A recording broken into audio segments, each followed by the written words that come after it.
Hello and welcome to Lofty Pursuits and Public Displays of Confection in Tallahassee, Florida. I'm Greg, and today Uri is going to make some Rebecca the Raccoon candy, and this needs a bit of an explanation.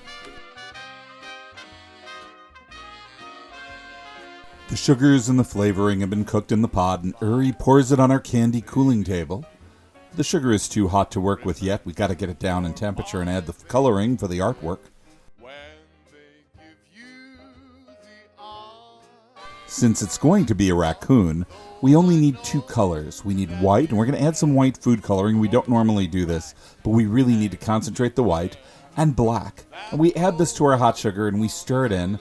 There's some water in this food coloring, and it's going to boil out, and we need to get all the water out unless the candy will become sticky. The candy is cooled somewhat, but it's still very liquidy in the center, and we need to make it an even temperature. We do this by cutting it apart into its component colors, sort of building a palette like an artist's palette, and we're going to then let them drip onto the cool table. And this is going to let us even out the temperatures. The top is now pretty hot, the bottom is pretty cool, but we need a single temperature to make it sort of clay-like. We've been playing with lemongrass lately, and we've discovered it complements some fruits wonderfully. So this candy will be lemongrass, blackberry, and plum.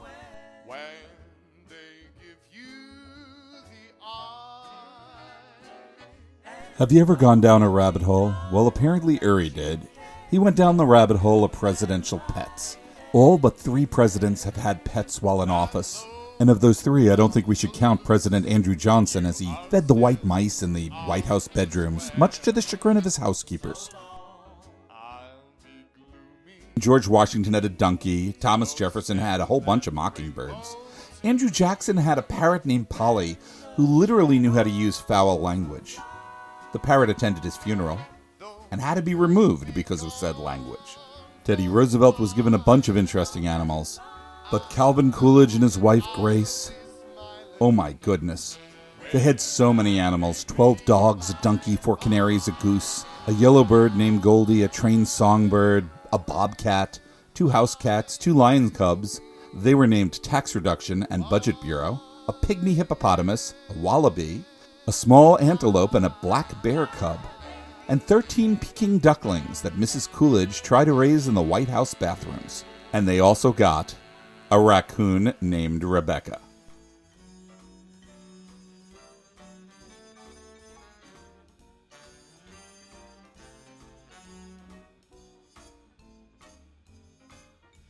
When we do a design like this, we start with the inside and go out.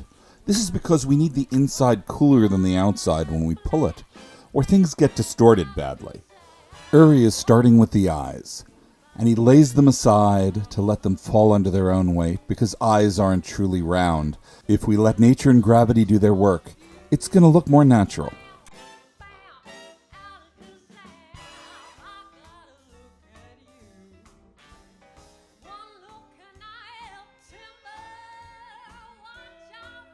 We can't just draw lines on a white circle to make the mouth, so we have to make the mouth out of multiple parts. In this case, Uri takes 2 white cylinders and puts a layer of black candy on top of them, and he assembles them with more white to make the 3-dimensional shape where the cross-section will be the mouth of the raccoon.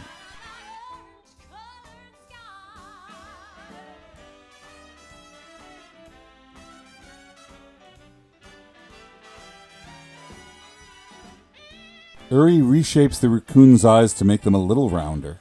He then adds strips of various shades of gray and black to build out Rebecca's mask.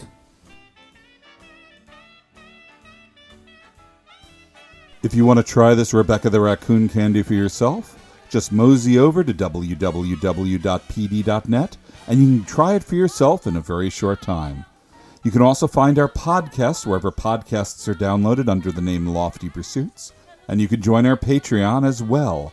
Patreon members at a certain level get free samples of prototype candy, as well as priority shipping. Sometimes our candy is backed up for weeks before we can ship it, and our Patreon subscribers can get it almost immediately. We are building the design around the nose because it's a circle, And if you see how we build this, we're trying to maintain a circle so we can keep rolling it. If it sits flat on a surface, it's going to go flat. So we're going to try to keep it three-dimensional, or at least circular, by continuously rolling it. And every element of this complicated design is built around keeping it as a rollable shape. Rebecca the raccoon started her life in the forests of Mississippi. She was captured and sent to the White House as a gift from somebody in Mississippi. She was sent there for Thanksgiving, but not as a guest. She was sent as an entree. Throughout the history of America, raccoons were on the dining table. Supposedly they were more meaty and less greasy than possums, for whatever that is worth. And it was common enough that through at least 1975 in the Joy of Cooking cookbook, there were instructions on how to properly cook and butcher a raccoon. Now I know what you're thinking. He pardoned a raccoon for Thanksgiving. And this is where perhaps the turkey pardoning tradition comes from, but it's not.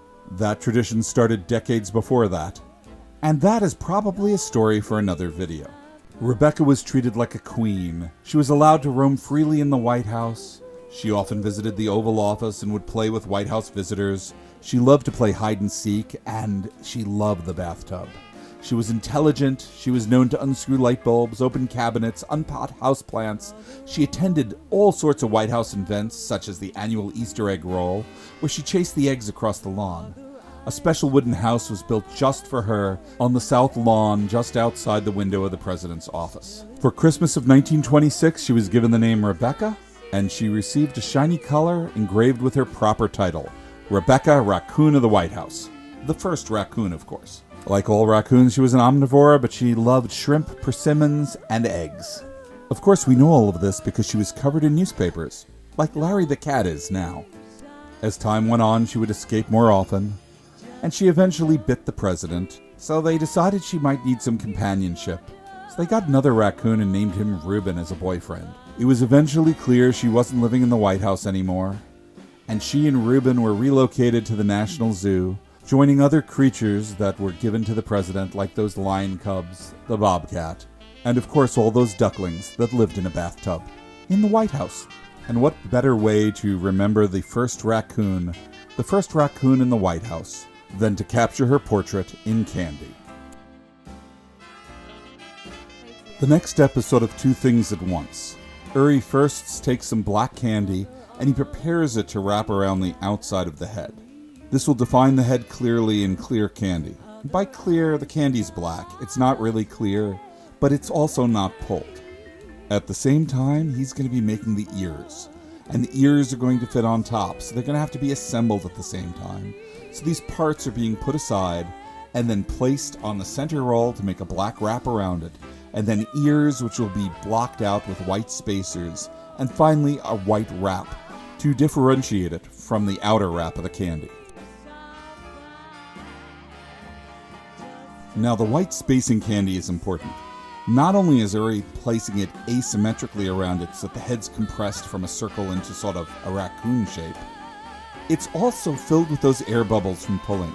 And those air bubbles give the candy more surface area. And that means your saliva gets into the candy, dissolves it a little faster, and gives it that wonderful pop of flavor that our candies are known for.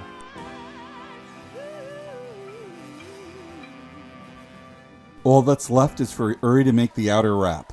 And the wrap is going to be done in black and white stripes, reminiscent of the reticulations in a steel garbage can.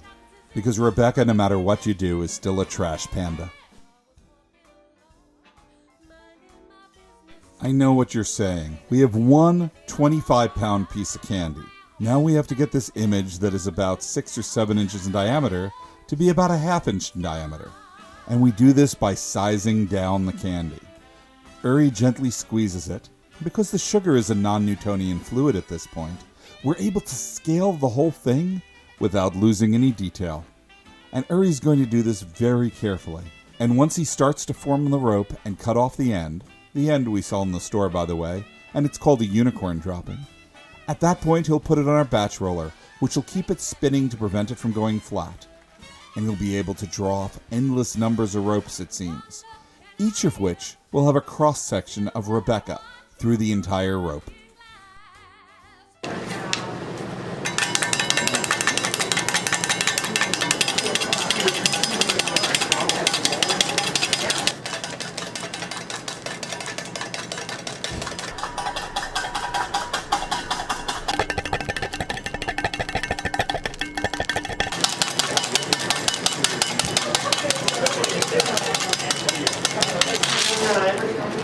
And Rebecca the Raccoon is back. In candy. Thank you for watching. If you enjoyed this video, please subscribe to us here on this channel, watch us on Facebook, Instagram, and Twitter, and of course you can try this candy for yourself at www.pd.net. And if you're ever in Tallahassee, Florida, we're right off I-10 by the Thomasville Road exit. We're open almost every day and we make candy most days, but not all the days, and if you're lucky, you might be able to come in and see us making candy or a video like this for yourself. Thanks again for watching.